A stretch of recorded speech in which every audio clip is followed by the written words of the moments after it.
I am the director of CSREA. My name is Tricia Rose. I don't recognize everyone here, so that's great. That means there are new people here. I'm really thrilled. And we instituted during my first couple of weeks at running the center this idea called the Third Rail Lecture Series. And it is intended to be a signature program for CSREA. In which we tackle some of the most contentious and thorny and very contemporary issues about race and ethnicity in the US. And last year we had George Lipsitz talk about race and space, and this year we have the terrific, riveting Ian Haney López. And so we're already starting a tradition that is going to be hard to keep up every year. But it's very important to have speakers like Professor López, because the thorny, contentious issues of race and ethnicity in America now require that we have accessible and sophisticated scholarship. These things don't go together as often as they should these days. We often have very sophisticated scholarship that only a very small number of people can possibly understand the import and ramifications of. But Professor López's work is profoundly accessible and sophisticated, and this is one of the hallmarks of the Third Rail Lecture Series. So I'm going to introduce him here. I'm going to go ahead and read his whole bio because it's terrific, but also because although we're trying to start quote unquote on time, I'm going to give people a couple of minutes for Brown delay time. Ian Haney López is the John H. Bolt Professor of Law at the University of California at Berkeley. He's one of the nation's leading thinkers on how racism has evolved in the United States since the Civil Rights era. He's the author of 3 books, and his writings and essays have appeared across a range of sources, from the Yale Law Journal to the New York Times. Professor Haney López has been a visiting professor at Yale, NYU, and Harvard, where he also served as the Ralph E. Scheiks Visiting Professor in Civil Rights and Civil Liberties. He holds a master's in history from Washington University, a master's in public policy from Princeton, and a law degree from Harvard. In 2011, Haney López received an Alphonse Fletcher Fellowship awarded to scholars whose work furthers the integration goals of Brown versus Board of Education. Professor López has written books on the legal construction of both white and Latino racial identity, respectively, White by Law, The Legal Construction of Race, which is an amazing book as well, and Racism on Trial, The Chicano Fight for Justice. A constitutional law scholar, he's also written extensively on how once promising legal responses to racism have been turned into restrictions on efforts to promote integration. Haney López's current research emphasizes the connection between racial divisions in society and the growing wealth inequality in the U.S. Dog Whistle Politics, How Coded Racial Appeals Have Reinvented Racism and Wrecked the Middle Class, lays bare how conservative politicians exploit racial pandering to convince many voters to support policies that ultimately favor the very rich and hurt everyone else. Please join me in welcoming Ian Haney López.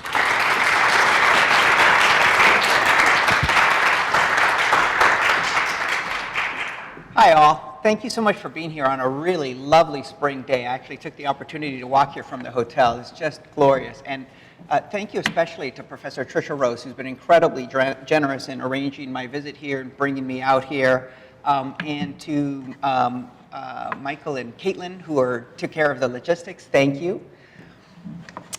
So I'm going to talk about race.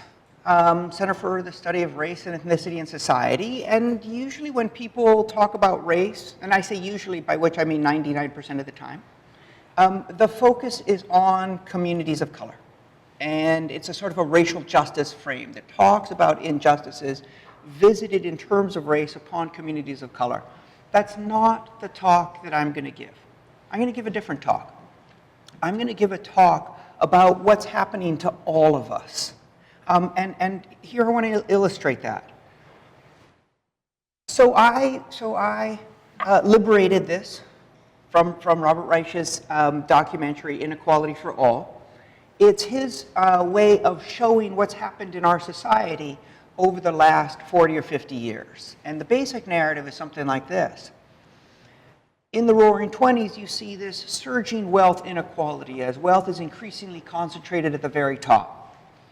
Then you get, partly as a result, the Great Depression, and that eliminates a lot of wealth at the very top in terms of the stock market crash. But after that, wealth inequality continues to fall as the country shifts to an approach to government that understands government must do a variety of things to help everybody. It must regulate the marketplace, but also it must regulate the workplace to protect workers. It must facilitate collective bargaining.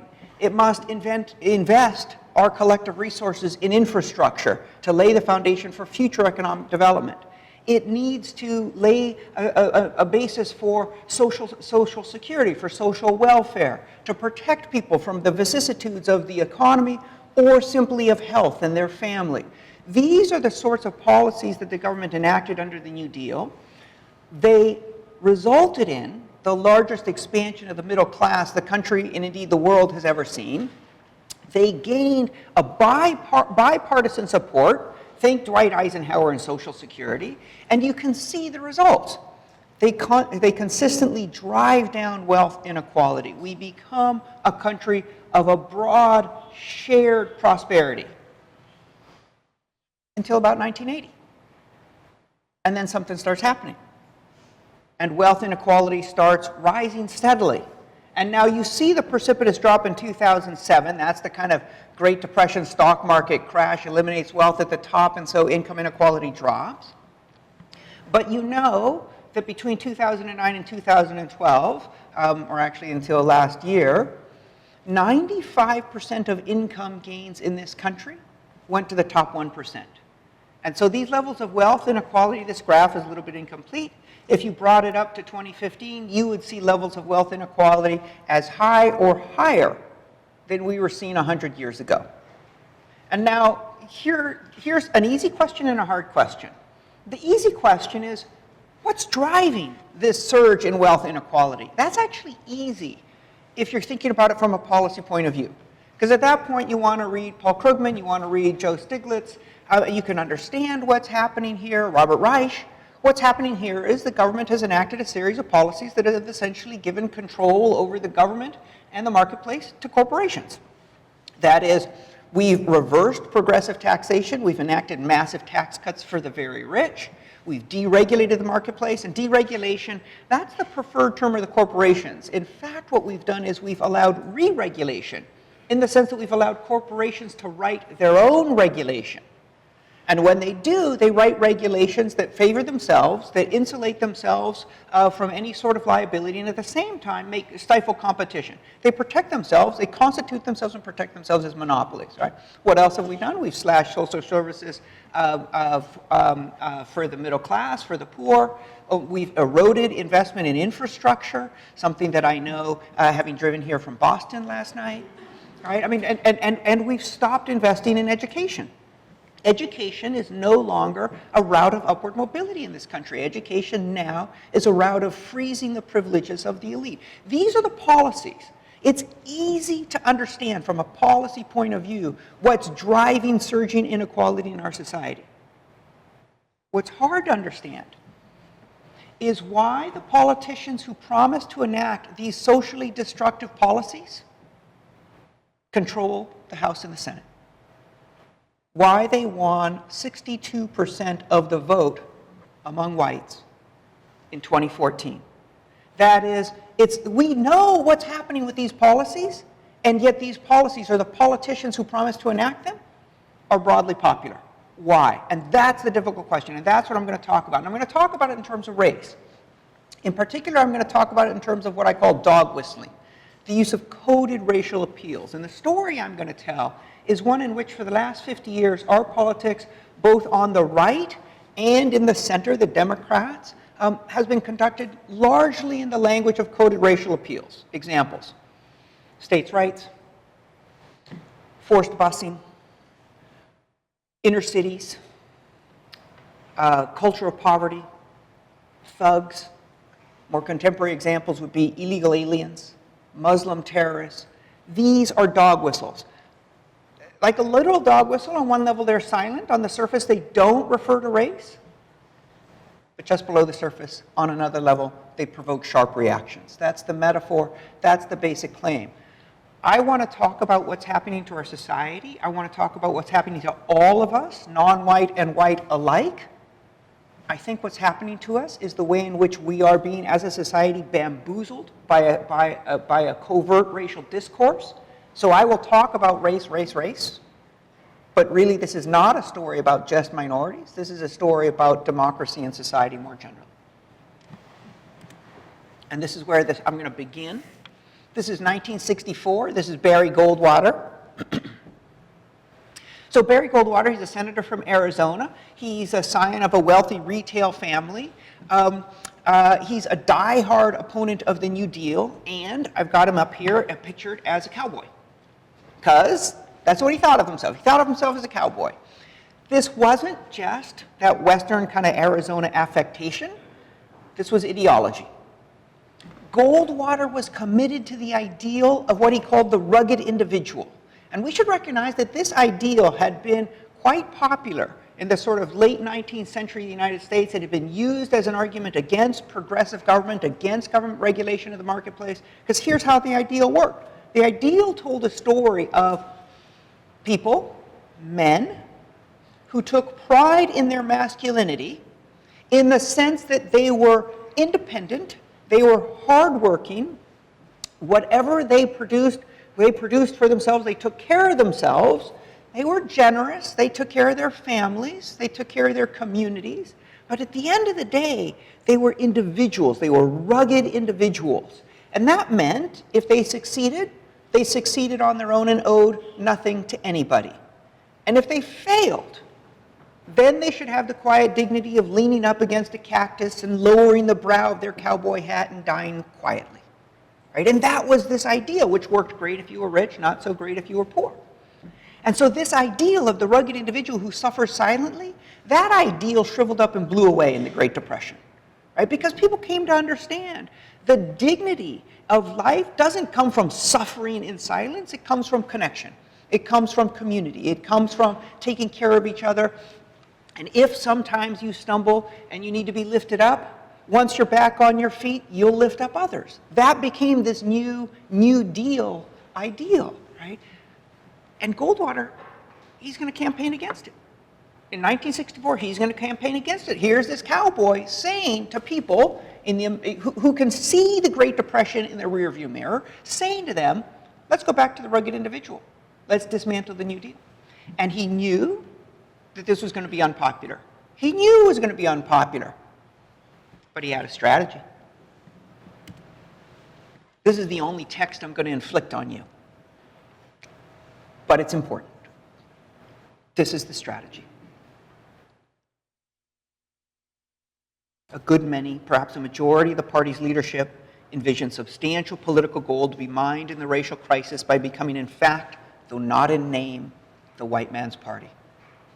This is the leadership of the Republican Party in 1963. The racial crisis, we sometimes call it the civil rights movement. It's causing anxiety among whites. And the Republican leadership is saying, we can take advantage of that anxiety. We can appeal to people on the basis of rising racial anxiety and win votes that way. And it's important to note, this is strategy and not racism. This is not a story of latent racism in the Republican Party. This is a story of strategy. In 1963, if there's a white man's party, and there is, it's the Southern Democrats. It's the Southern Democrats who have constituted themselves through whites-only primaries, who have disenfranchised African Americans, who have used violence and intimidation to drive down the black vote and completely disempower blacks in the South. If there's a deeply racist, white supremacist political party at this time, it's the Southern Democrats, not the Republicans. And indeed, in 1960, just as a curious artifact, 27% of African Americans vote for the Republican candidate for president. Barry Goldwater is about to adopt this strategy, and in 1964, the percentage of African Americans voting Republican drops to 0. And it has stayed there, more or less, since 1964. Now, you'll hear people say, yeah, our politics is polarized in terms of race. Look at the way look at the way African Americans consistently vote Democrat, especially for Barack Obama. this is really just a story of tribalism. No. This is a story of African Americans have been driven out of the Republican Party when in 1964 it made the fateful decision that it would try and win votes by demonizing African Americans. Last point about this quote. By becoming in fact, though not in name, the white man's party, this is 1963. The civil rights movement is changing America. It is no longer politically possible to succeed by being the white man's party in name. Those politicians who are making openly racist appeals, and there are plenty in the South, they are unviable as candidates nationally. But the same racial appeals might succeed if they're made in code. And that's going to be Goldwater's strategy. This is where dog whistling is going to start. He's going to shift racial appeals to code. How's he going to do it? He's going to talk about states' rights and freedom of association. So, states' rights. How boring can you get? I mean, are you going to have a national campaign on federalism, right? Or freedom of association on this abstract liberal principle? It's doomed. Unless it turns out that states' rights means the right of southern states to resist the federal mandate of school integration. Or that freedom of association means the right of whites to refuse to rent or to sell their property to blacks. Or the right of white businesses to continue to exclude African Americans. That's what these terms mean. And that's what Goldwater is counting on. In fact, he's got this quote where he says, we're never going to win with the black vote, so we might as well go hunting where the ducks are. And what he means is, let's go get those racially anxious votes. How does he do? Terrible, terrible. The dude is crushed. He's absolutely crushed. And why is he crushed? Because he's running against the New Deal. And the New Deal is broadly popular among Democrats and Republicans, right? In 1964, Barry Goldwater is campaigning against the New Deal, and he's running against Lyndon Johnson. And Lyndon Johnson is this New Deal candidate who's promising to expand the New Deal into the Great Society. This is Lyndon Johnson's campaign commercial, one of them from 1964. Poverty is not a trait of character. It is created anew in each generation, but not by heredity, by circumstances. Today, millions of American families are caught in circumstances beyond their control. Their children will be compelled to live lives of poverty unless the cycle is broken. President Johnson's war on poverty has this one goal: to provide everyone a chance to grow and make his own way, a chance at education, a chance at training, a chance at a fruitful life. For the first time in the history of America, this can be done.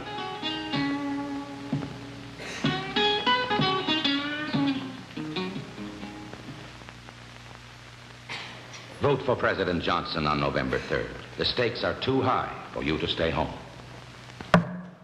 And 2 out of 3 whites did. 2 out of 3 whites voted for a president who promised to end poverty in a generation. Can you imagine a presidential candidate today campaigning on the slogan, "We can end poverty"? We know how to do it. We have the moral obligation to do it. That's the campaign promise. 2 out of 3 whites voted for Johnson. To end poverty at a time, and this is the other thing that's probably striking about this to most of you, when poverty was presented with a white face. Because today, when we hear the term poor, we think minorities. And when we hear the term middle class, we think whites. And here, Johnson is saying, many whites are poor. Right? And this is this New Deal vision. We should understand the New Deal, as much of a progressive advance as it was structured from its inception to help whites and to exclude, in particular, African Americans in the South and Latinos in the Southwest working in agriculture. And Johnson's saying we can take the New Deal, we can continue the campaign, and we can expand it slightly by eliminating the racist restrictions of the, let's see, I think I counted 11 white children and 3 African-American children, right? So we can expand it slightly. But in most people's minds, the New Deal is still about helping whites. And if it's about helping whites, it's about helping them. And 2 out of 3 whites vote for Lyndon Johnson. And so we get this result, right? It's a landslide for Johnson. And the pundits in 1964 look at this landslide and they say, well, that's it then, right? And it's clear. Goldwater was the last die-hard opponent of the New Deal, and he was crushed. This is fundamentally a liberal, progressive country that favors an activist government that helps everybody, that tries to lift up the poor. That's who we are as a nation. That's what everybody said. Time for both parties to embrace the New Deal. That is the country. Except there was an alarm bell deep down in the South, right? Because if you look at the red states, well, one of them's Arizona. I don't know what to say about Arizona even now. But so let's just set Arizona aside. 5 states in the Deep South. The 5 states with the largest African-American population. And this is a shock. They have voted for Barry Goldwater, and this is a shock. Why? One, they loathe Republicans. And I use loathe kind of understanding that that is too mild a term, right? I mean, they detest, they revile, they hate them in their guts. Why? Because this is white voters, right? They're the only ones who are voting in the South, by and large, because of the disenfranchisement of African-Americans. Why are these white voters voting for Barry Goldwater? Why are they voting for a Republican? They hate Republicans. They blame Republicans on that wild-eyed, crazy man Lincoln with his war of aggression. Yeah, that's part of it. But even more, they blame the focus on school integration on Republicans. Because after all, it was the ex-Republican governor, Earl Warren, who wrote the opinion in Brown versus Board of Education declaring school segregation inherently unequal. And it was a Republican president, Dwight Eisenhower, who's the first to send federal troops into the South, the first time since the Civil War, to enforce integration. They absolutely detest Republicans. And they love the New Deal. The South loved the New Deal. The South was much less industrialized, was hit much harder by the Great Depression. Indeed, one of the big sort of achievements of the New Deal was the Tennessee Valley Authority, which brought electricity to millions in the South for the first time ever, brought them electricity. And Goldwater's running around saying, we got to break up the New Deal, we got to sell it off, we got to privatize it, we got to dismantle the New Deal. The South loved the New Deal.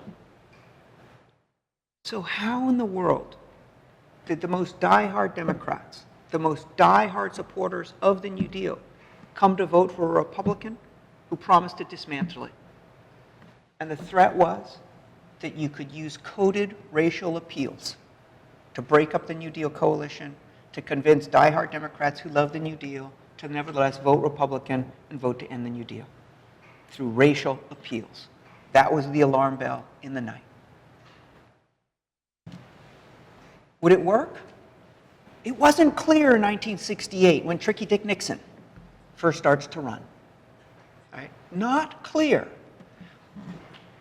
Goldwater had been crushed. So initially, Nixon stays away from race, at least publicly. He does go down to the South and has a backroom deal with Strom Thurmond, the segregationist senator, that he will slow down federal enforcement of integration in the South if Thurmond will support his nomination. So he's got this backroom deal going, but publicly, he's not saying anything. Late in the campaign, 2 or 3 weeks before the vote, he begins to be worried that he's going to be flanked on the racial right by a third-party candidate, George Wallace, who's running around the country talking about states' rights. And so Nixon starts to adopt the language of dog whistling, starts to come out in favor of states' rights, starts to come out in terms of slowing integration in the North. And he barely wins in 1968. And did race help him over the hump? It's not clear. But by 1970, number crunchers from the Republican Party and from the Democratic Party have analyzed the data, they've looked at the polling, they've looked at the exit results, and they said, Republicans can break apart the New Deal coalition of Northeastern elites, including almost all brown graduates, the white working class, and African Americans through coded racism. And Nixon in 1970 pivots. And at that point, he begins to campaign for re-election in terms of coded racism. And he begins to talk about states' rights. He also begins to talk about forced busing, which is the northern analog of states' rights, right? It's forced busing. Doesn't sound like it's about race, sounds like it's about buses.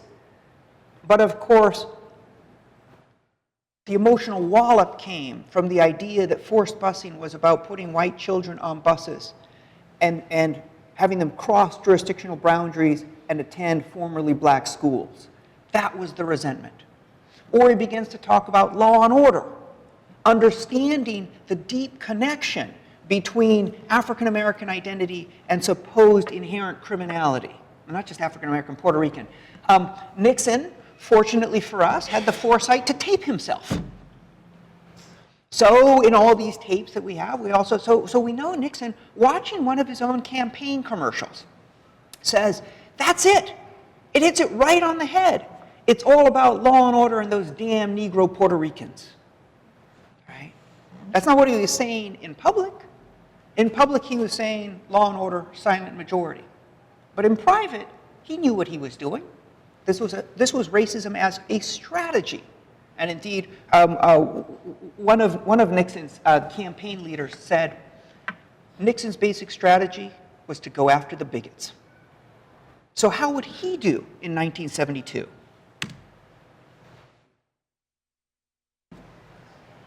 Lyndon Johnson won 67% of the white vote in '64. Lyndon Johnson was the last Democratic candidate for president to win a majority of the white vote. No Democratic candidate for president has won a majority of the white vote in 52 years.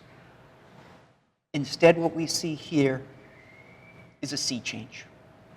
Because if Lyndon Johnson won 67% of the white vote in his landslide, Richard Nixon won 70% of the white vote in '72. Now, many pundits look at this and say, this is the end of liberalism. The country has grown exhausted on New Deal activism. We are shifting back to becoming a more conservative country. This is a story of the sort of repudiation of activist government. I don't believe that's right. I believe what we're seeing instead is the southernization of US politics. Those racial fears that were so powerful in '64, in the Deep South, spread to almost all of the nation, including, I think, Rhode Island's. Massachusetts, though, was blue. Right? The whole country. Right? That's the southernization of politics. Okay? This is dogwas of politics. Now, here's what's crazy to me. This isn't the most important half of the story of dogwas of politics. This is the half that says, yeah, conservatives are going to be able to use race to break apart the New Deal coalition. But what's the half that connects up to rising inequality? For that half, we need Ronald Reagan. Richard Nixon was something of a moderate as a Republican. Ronald Reagan comes into politics as a spokesperson for Barry Goldwater. He's out there saying crazy things about how we're threatened by socialism and there's been no greater threat to us since our rise from the muck and our progress to the stars than socialist government, right? He's saying crazy stuff in '64. Business interests in California love him. They recruit him to run for governor, and he's elected governor in '66, running on these themes of dismantling activist government and also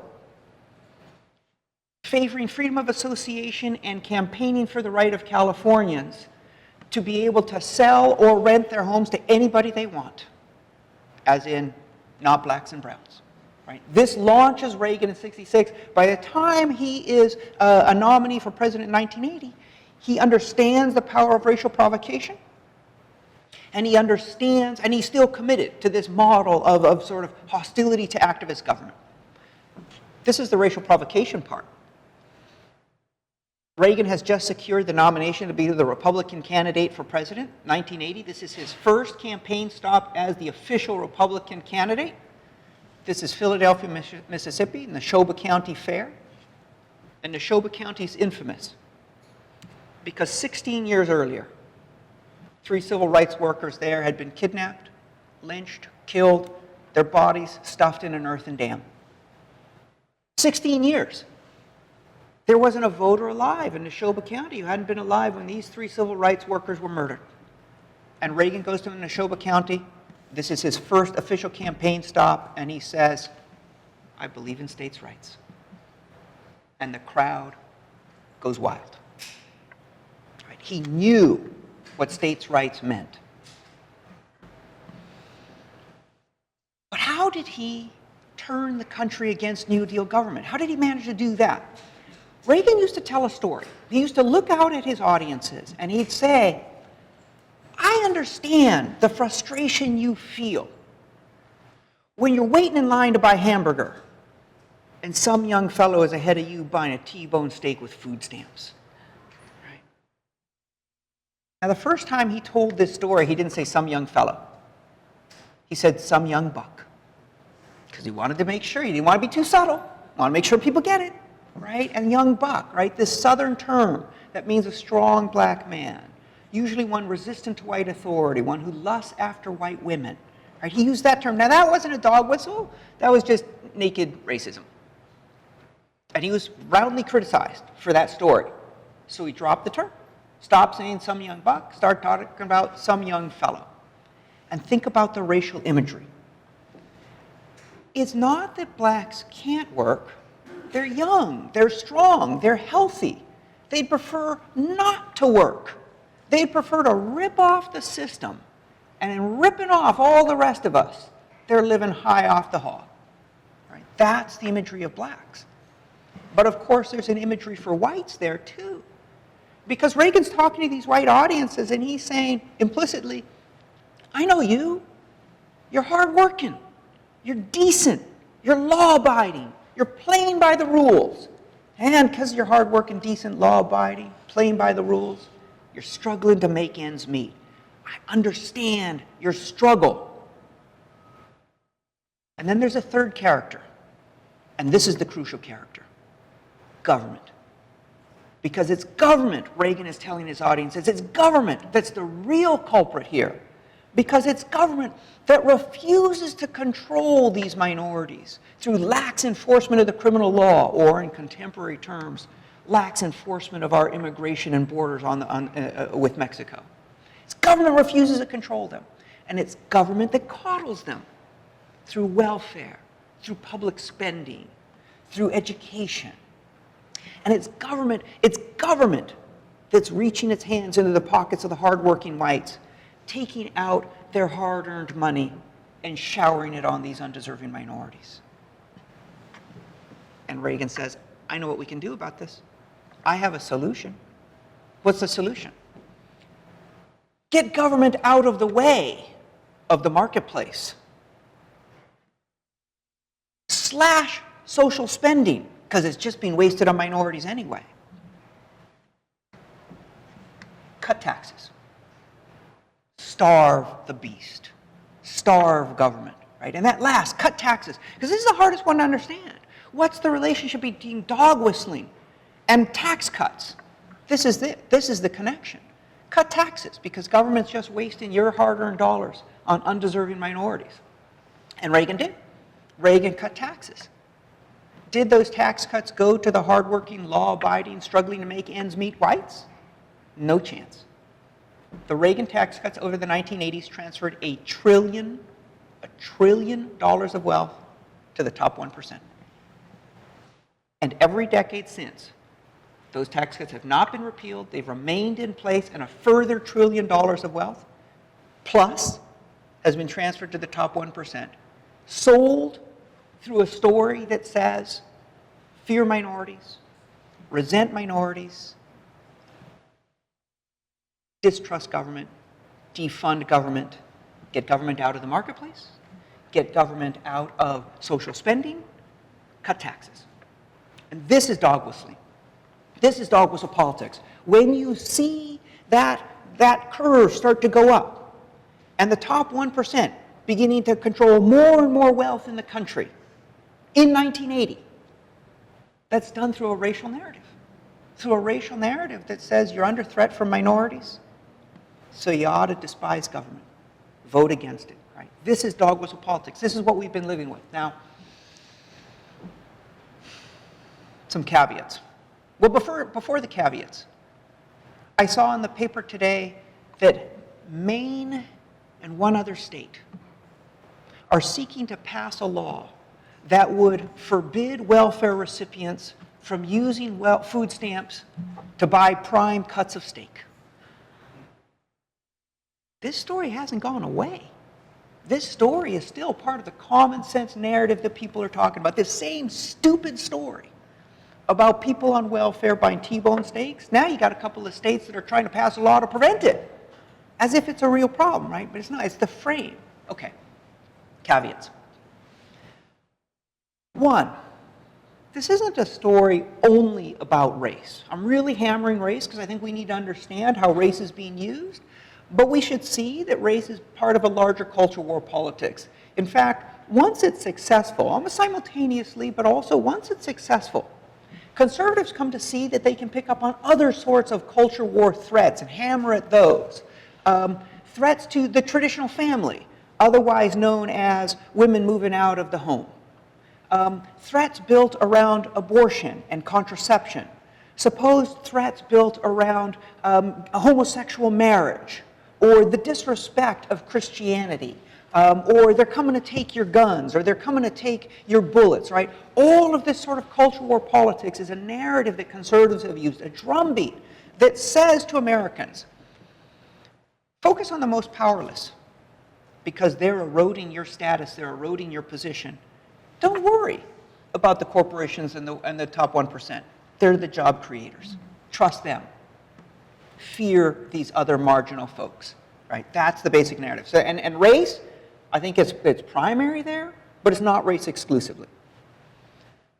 Beyond culture war politics, if the basic message is fear government, the truth is there's lots of reason to fear government.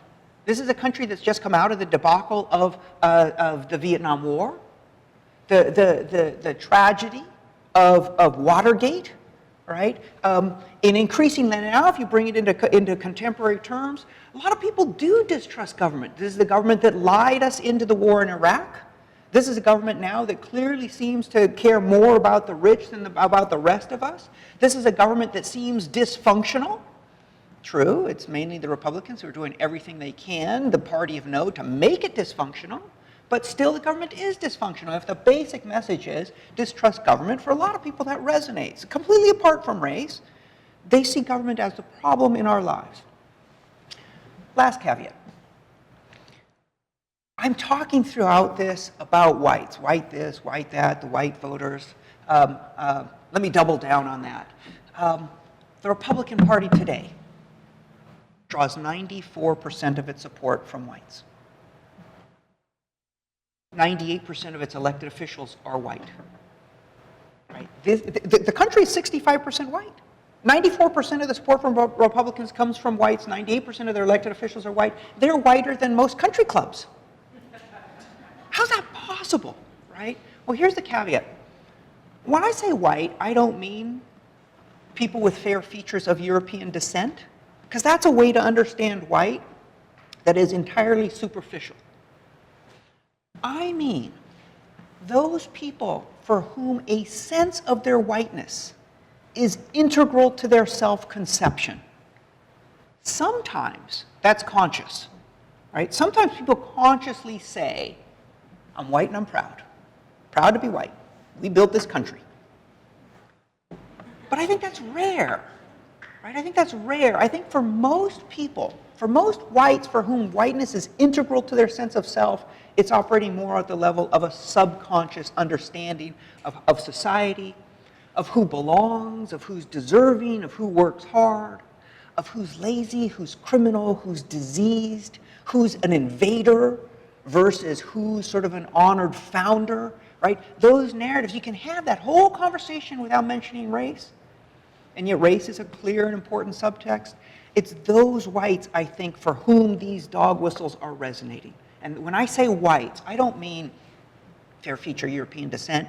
I mean people for whom their sense of being white is integral to their sense of where they fit in society, who's worthy of esteem in society, the history of the country, right, on that level. Okay, so those are the caveats.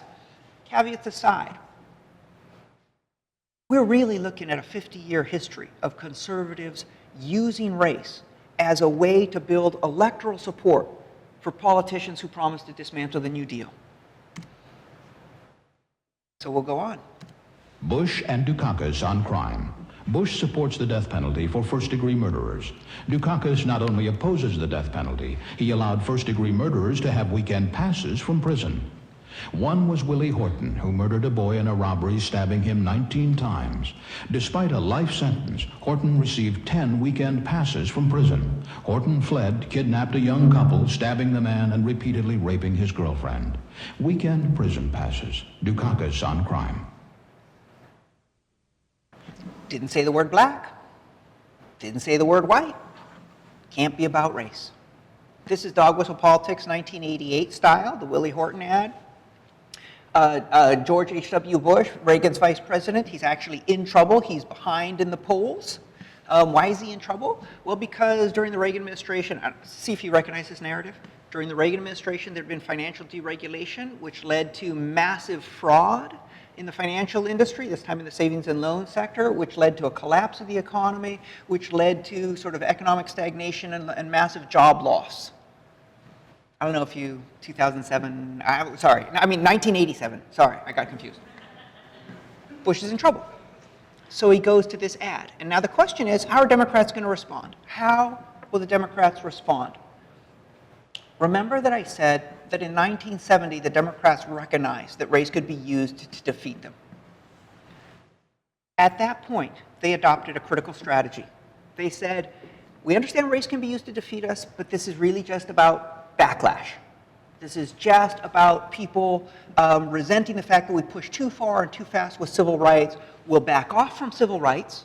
We'll stop talking about race, and people will get over it. Worst case scenario, they'll die. That generation will pass. But here is 1988, and you got this ad coming. What are they going to do? They continue with the 1970 strategy. They stay silent. They don't address it. And in the first month that this ad runs, 12% of the electorate switch their support from Dukakis to Bush, and Bush is ahead.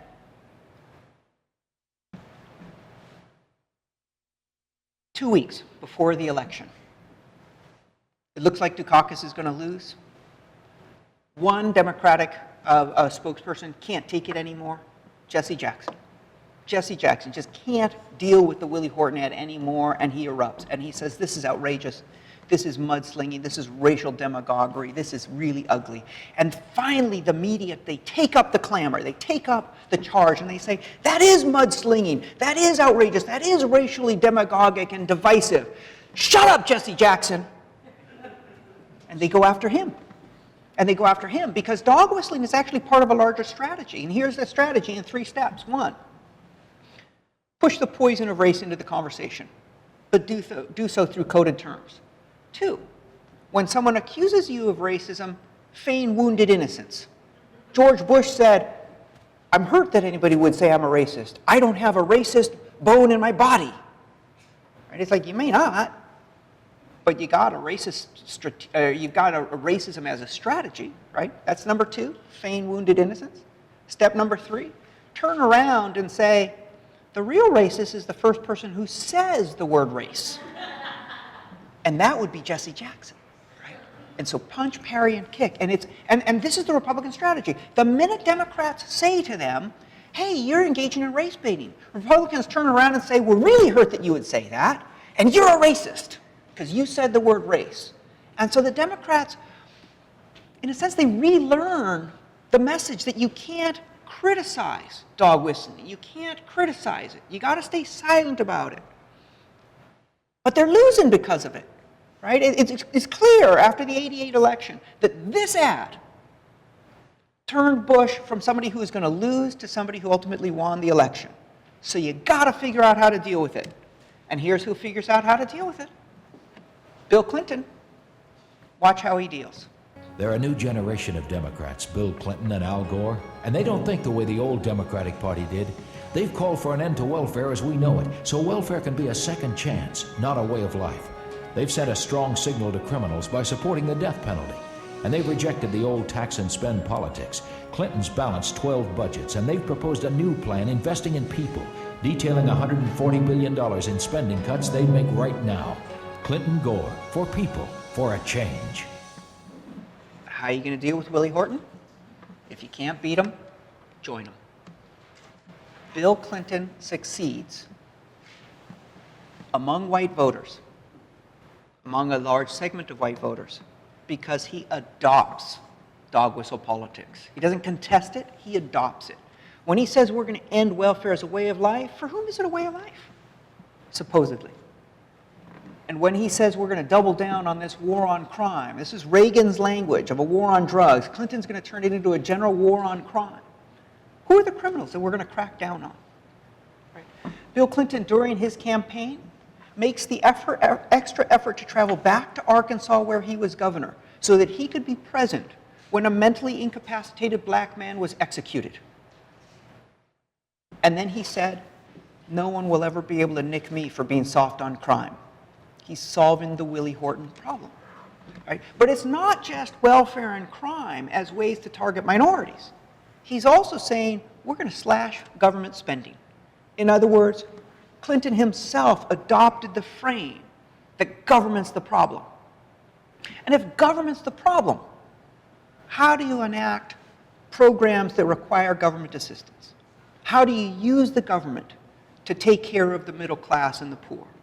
Right? And what we're seeing here is, starting with Bill Clinton, Republicans and Democrats begin to compete for votes using the same frame that minorities are the threat and government's the problem. Who's going to be tougher on minorities?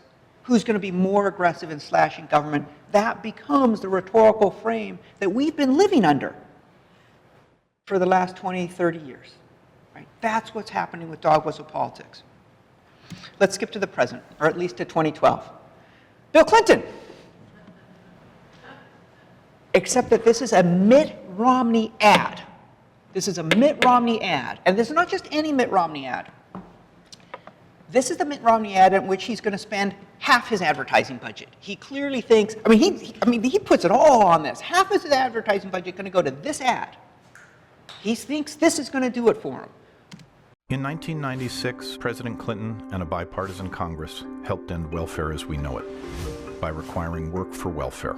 But on July 12th, President Obama quietly announced a plan to gut welfare reform by dropping work requirements. Under Obama's plan, you wouldn't have to work and wouldn't have to train for a job. They just send you your welfare check. And welfare to work goes back to being plain old welfare. Mitt Romney will restore the work requirement because it works. I'm Mitt Romney, and I approve this message. So here's Mitt Romney, half of his campaign budget, saying under Obama, welfare to work, Clinton's initiative, is going to go back to just plain old welfare. There's a slight problem. Turned out this was a bold-faced lie. Right? PolitiFact rated this. So if you know PolitiFact, they rate campaign claims. They bend over backwards to find some modicum of truth in every egregious campaign commercial. Pants on fire for this ad. Right? And this is my second favorite moment in the 2012 campaign, because a Romney campaign spokesperson responds to PolitiFact by saying, we are not going to let our campaign be dictated by the facts. And why would you? Because the frame is so important. And here's the frame. There are good Democrats like Bill Clinton who understand the threat posed by minorities and try and crack down on welfare and crack down on crime. But Obama's the bad old Democrat, the kind that wants to hijack government and waste your hard-earned tax dollars on welfare for the undeserving. Right? Except think about the frame in 2012. This is the same frame that Nixon used, the same frame that Reagan used, except that in 2012, the government is represented by Obama, is represented by a black man. And the frame is all the more potent, because the frame says it's not just that that the Democratic Party is about giveaways to minorities. The Democratic Party is minorities. This is about the capture of government by and for minorities. Vote Republican, vote against minorities, vote against government. Okay. Now, on to my favorite moment in the 2012 campaign, the 47% clip. As you watch this, I want you to ask yourself, is this dog whistle politics? There are 47% of the people who will vote for the president no matter what.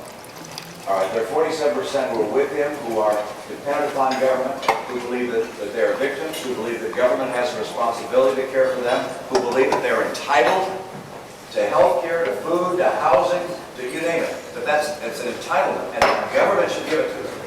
And they will vote for this president no matter what. And so my job is not to worry about those people. I'll never convince them that they should take personal responsibility and care for their lives. What I have to do is convince the 5 to 10% in the Senate. Well, this can't be dog whistle politics because Romney is slandering half the country. Except think about the terms. These are people who refuse to take responsibility for themselves. These are people who have an entitlement mentality. Romney is using the frames that conservatives have imposed on minorities.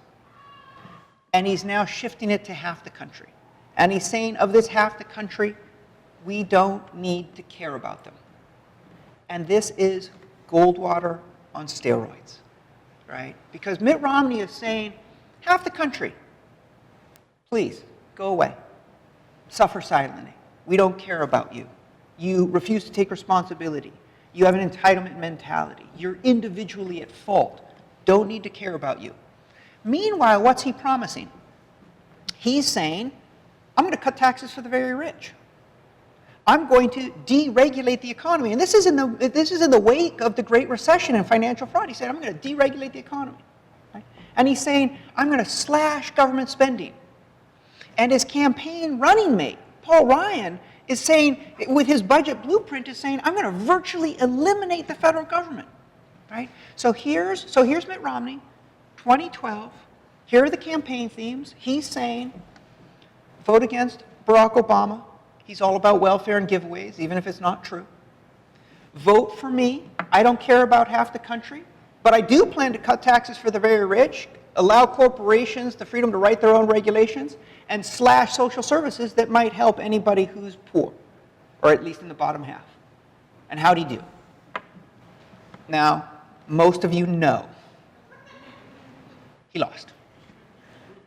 How about among whites? This is what the electoral map would look like if you only counted white votes in 2012. Mitt Romney won 3 out of 5 white votes across the country. It wasn't just old white men. He won among white women as well. He won among every age cohort of whites. 3 out of 5 whites voted for a candidate who warned them, who lied to them about Barack Obama and welfare, and who promised to give control of the government over to the very rich. And this is where we are today. Right? This is the sort of dog whistle politics. A couple of points. This is not a story of race declining in influence since 1964. If you want to find presidents who've done better than Mitt Romney among whites than Mitt Romney did, you have to look to Reagan's re-election in '84 or Nixon's re-election in '72. Mitt Romney won 59% of the white vote. 62% of whites voted Republican in 2014. We are deep in the heart of dog whistle politics, a politics that is wrecking the middle class through racial themes. Okay, I'm out of here. Oh no, wait. I guess we should talk about what to do, maybe. Okay, let's talk about what to do, and this is where I'm going to wrap up. First, demography will not save us. Listen, you know how I was saying the Democrats have said we should stay silent? They're saying we should stay silent again, right? They're saying, don't talk about race in politics. Don't worry about it. Why not? Because, take heart, America, whites will soon be a minority, right? So the Democrats are saying to themselves, hey, You know, whites are 65% of the country now, but by 2043, they will be a minority, and dog whistle politics will stop working then. And there's two reasons why that's ludicrous. Reason number one, it turns out when you tell white people they're a declining share of the population, they don't get more liberal. And they don't get more sort of racially tolerant. They go the opposite direction. Levels of racial anxiety among whites goes up, and conservatism among whites goes up. It is not helping for Democrats to be saying, we're not worried about this sort of politics because whites, your time is past. Right? That's not helping. Second, the idea that whites are going to be a minority in 2043 depends on the white category remaining stable. And indeed, more than that, it depends on the white category remaining the white non-Hispanic category. But already, half of all Latinos think of themselves as white. Now, that's different from how many whites think Latinos are white, but half of all Latinos think they're white. And when you look at the census numbers, and if the census includes among whites, not just non-Hispanic whites, but Hispanic whites, then in 2043, what will be the percentage of the white population in the country? We're 65% now. What will it be in 2043 if you include Latinos? 72%. If, over the next 30 years, a significant segment of the Latino population comes to be accepted as whites, we may be in the midst of a historic expansion of white identity, not a move to whites as a minority in this country. And believe me, the Republicans / Ted Cruz, Marco Rubio understand this, right? And this is why it's so important to understand. This is not about racism. They don't care if they win votes by bringing in Marco Rubio, Ted Cruz, Herman Cain. They don't care. They care about winning. They care about power. And if dog whistle politics can succeed by wrapping in new groups who can be made racially anxious, that's exactly what it'll do. And at least among Latinos and also among certain Asian communities, East Asian communities especially, but I think also South Asian communities, there is a receptivity to the idea that they are under, that a chance of sort of racial upward mobility is possible, and that they are under racial threat from poorer and darker and more recent immigrants. This sort of politics will remain available, couched primarily in terms of immigration and darkness, in terms of language proficiency, in terms of professional credentials. This sort of dog whistling will continue. So what are we to do? 3 quick things. We need to reclaim government.